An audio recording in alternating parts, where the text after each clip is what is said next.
The mood filter went sideways during my midnight scroll. It was a new mod for my Neuralink. My friend Kelsey wouldn't shut up about it. Way safer than those sketchy immersives from last year, she said. The blackout hit, without warning. My whole visual field just gone, replaced by this nightmare version of my face. Shiny black skin like wet paint, teeth glowing freaking blue, and these horrifying yellow eyes. It was me, but a crazy, nightmare version of me. Neural mapping error. Kept blinking at me, but I couldn't get out.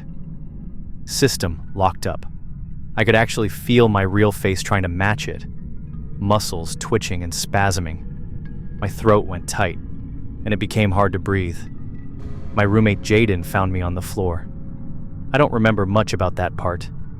Medics said I lucked out. The facial nerve hijack didn't fry anything permanent. Then they casually mentioned I was like the 300th case this week. Cool. Great safety testing, guys.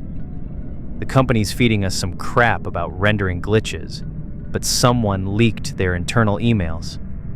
They knew the emotion algorithms could cause these feedback loops. They just didn't care enough to fix it. My therapist keeps saying the night terrors will stop eventually, but I still see that face when I close my eyes. Those blue teeth, yellow eyes, that insane smile.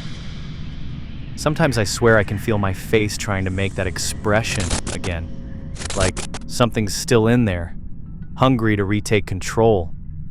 They're offering settlement money, but what I really want is my brain back the way it was.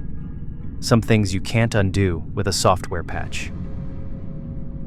This has been Gone Crazy.